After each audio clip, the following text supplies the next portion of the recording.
uthebe igama wathi Jehova undihlekisile. Ngizobe igama uthi lengane Isaac, that means laughter. uJehova umhlekisile. Now the Bible says wakhula umfana. Wakhula noIshmael bekhona noIshmael. I will not dwell kakhulu lapho ngoba silapho. Ufuna siye lapho funa siye khona. The Bible says ngofika isikhathi la khona ethi Sarah when ufunda chapter number 8 sanibona. Sorry, chapter number 21 verse number 8. Uthola la khona lithi iBhayibheli babe busy bedlala. Ikhona into basela wathi uSarah engathi ngani isengxakini. Abraham yimo ethe vele ngena kulesi sigqilakazi. Ngithi manje ngena ngitshela lesi sigqilakazi ukuthi asambe nendodana yaso. Ingane yami ayikwazi ukuhlala kabuhlungu endlini kaTatayo. The Bible says Abraham ngempela wakwenza lokho noma wangemnandi.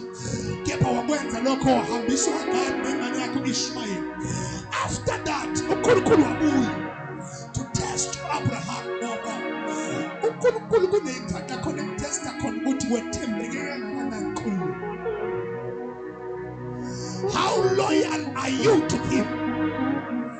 I ngoba uNkulunkulu ekuzonda ukuthi akufake kwimeko ezibuhlungu. No, sometimes usuke ezokutest ukuthi after this trial and tribulation, are you going to stand and say, God, there is none like you? The Bible says, kwathiwa Abraham lalelake vuka njengamanje uthathe unyana wakho ukuphela kwakhe uIsaac uhambe naye. I need him to be a burnt offering. Ngidinga ukuthi uyokwenza isacrifice ngonyana wakho. Hawu uNkulunkulu kanjani ukuphela kwakhe sawuthe angihambise ngisho uIshmael. Manje uthi akuthathe lo ngimhambise waNkulunkulu kanjani? But uAbraham akabuzanga leyo nto ngoba uThixo akakhweshinwa. uNkulunkulu akabuzwa. uNkulunkulu awukhalazi kuye. But you do the will of God. Ngoba uyayazi into ayishoyo ukuthi kungane isho. Ake siyake manje ukukhala kuThixo. Kodwa sibheke ukuthi why uNkulunkulu etha senze le nto athi siyenze.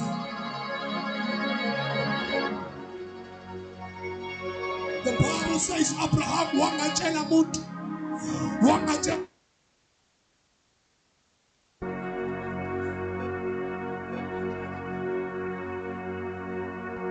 uNkulunkulu uthi angithathe uIsaac umntana wethu wokuphela kwa ebudeni bakho Sarah. So uthi yebo uNkulunkulu kufulile inyembezi. Nangu uNkulunkulu ethi angithathe indodana ngihambe nawe.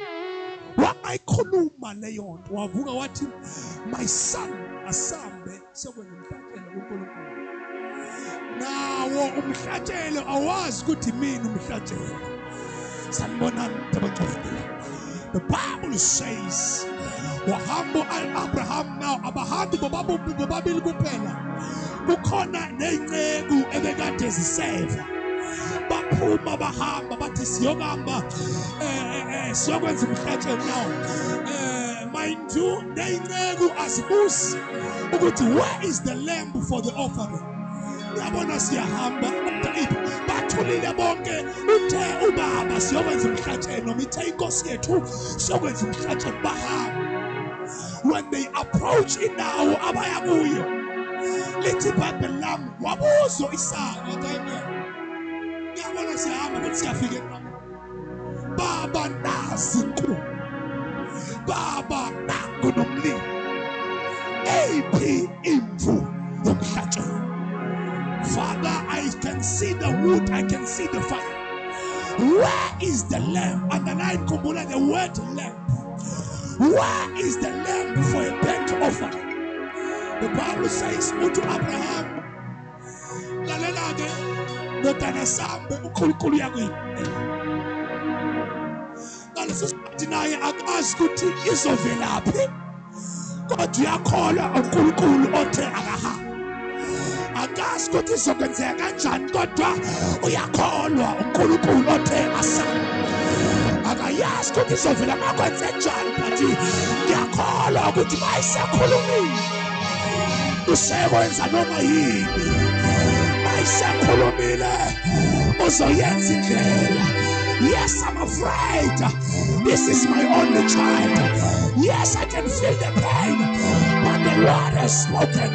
Yena kumshoko ukuthi ngibambeka la ngonyana nami ngiyomgwasa ngimbulale, mangibisa ngimgwase ngizokwenza noma kumshoko. Asimkhonzi ngama-feelings, asimkhonzi ukuthi namhlanje I'm feeling good, asimkhonzi ngoba namhlanje ngijabulile ngihole nginemali izinto zami zihamba kahle. Simkhonza sekubheda, simkhonza sengasekhonto, simkhonza sengasekhonto muntu, sesingasashayelwa sandla, sesingasena support, kodwa siqhubeke simkhonze. Uyakhonzeka noma i-situation injani, uyakhonzeka noma kumshoko noma kumnandi, sijabulile singajabulanga, uyakhonzeka. Ngizomemezele kankani yabagcwele, uyakhonzeka.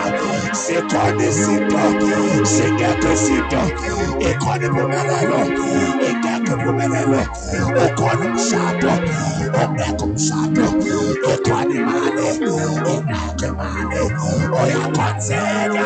Size sibe khona nesingekho.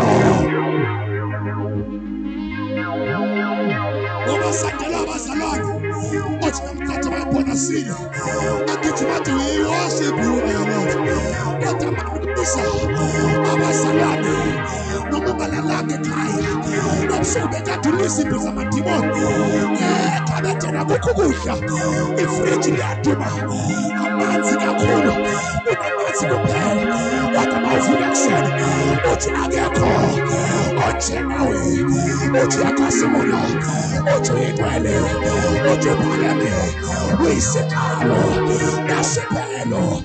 Ekuqaleni wawukhona, zonke izinto zaba khona ngawe.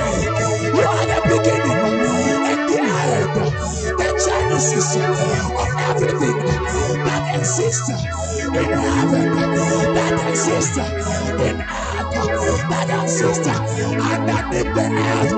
Umulaya nkulunkulu ufanele kukhonzwa.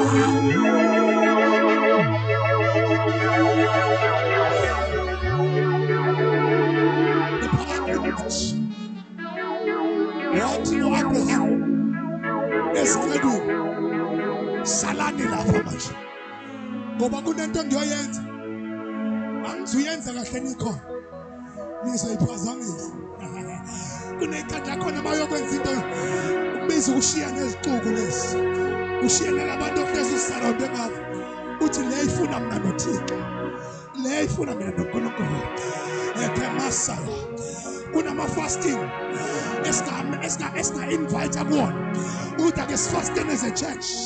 Kunama-fasting esingathi njalo ngolwezithathu-ke asihlangane isithandaze into ethile, but kunama-fasting abiza abavele babona ungasekho phakathi kwabo, bathi besemgcine khona ushone ngalephi, kanti kwi-closet yakho uthi uNkulunkulu sangikhona, angizanga nabantu, angizanga namhlobo, angizanga nagawe, angizanga nafamily, but ngizangedwa ngoba lento engiyifunayo